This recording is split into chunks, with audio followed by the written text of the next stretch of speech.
వృశ్చిక రాశి విశాఖ 4వ పాదం, అనురాధ 1, 2, 3, 4 పాదాలు, జ్యేష్ఠ 1, 2, 3, 4 పాదాలు. ఈ రాశి వారికి చాలా మంచి కాలం. అధిక గ్రహం అనుకూలంగా ఉన్న కాలం. ద్వితీయార్థంలో కుజుడు అనుకూలం లేని స్థితి. మిగిలిన గ్రహాలన్నీ చాలా బాగున్నాయి. ఆ ద్వితీయార్థంలో కుజుడికి జపం చేయించుకుంటే చాలా బాగుంటుంది. కొత్త రుణాలు చేయవద్దు. పాత వాటి వలన ఒత్తిడి ఎక్కువగా ఉంటుంది. పెద్దల ఆరోగ్య విషయంలో చాలా కంగారు పడవలసి వస్తుంది. పిల్లల అభివృద్ధి వార్తలు వింటారు. చాలా బాగుంటుంది పిల్లల అభివృద్ధి. ఏ పని ఇబ్బందికరం కాదు. చాలా ఓర్పుగా పాత సమస్యలను పరిష్కరించుకోవడం కోసం కృషి చేయవలసి వస్తుంది. అయితే సక్సెస్ అవుతారు. తరచూ ప్రయాణాలు చేయవలసి వస్తుంది.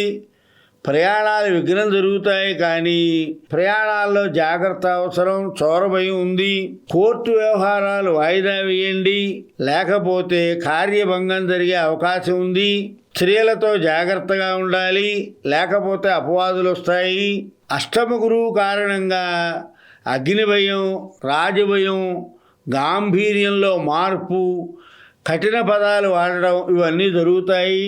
చాలా జాగ్రత్తగా ఉండండి. అనుకున్న పనులన్నీ సకాలంలో పూర్తి చేయగలుగుతారు. అందువల్ల కులాచార ప్రవర్తన ఎక్కువ, గురుభక్తి కలిగి ఉంటారు. పోయిన వస్తువులన్నీ దొరుకుతాయి. బంధుమిత్రుల కలయిక, అనుకున్న కోరికలు నెరవేరుతాయి. ఈ నెల ఉద్యోగస్తులకి ఉన్నత పదవి లభించే అవకాశం ఎక్కువగా ఉంది. అధికారుల ఆదరణ బాగా కలుగుతుంది. సంఘంలో గౌరవ మర్యాదలు పెరుగుతాయి. పెద్దల దర్శనము, స్వామీజీల దర్శనం చేయడం వల్ల మనశ్శాంతి లభిస్తుంది. కోర్టులు తీర్పులన్నీ కూడా సానుకూలంగా ఉంటాయి. అయినా షేర్ వ్యాపారం మటుకు చాలా జాగ్రత్తగా ఉండాలి. శుభ పుణ్య కార్యక్రమాల్లో ఉన్న వారికి చాలా శుభదాయకంగా ఉంటుంది. విదేశీ ప్రయాణం చేయాలన్న వారికి ప్రయత్నం సఫలమవుతాయి.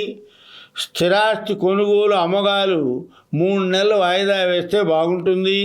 వ్యాపారస్తులకి ఆదాయానికి మించిన ఖర్చు, అందువల్ల రుణం చేయవలసి వస్తుంది.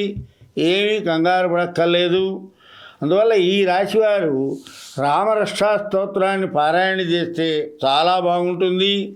చదవడం రానివారు ఓం నమో భగవతే వాసుదేవాయ అనే మంత్రాన్ని 27 సార్లు ఉదయం సాయంత్రం జపం చేయండి. మంచి ఫలితాలు వస్తాయి.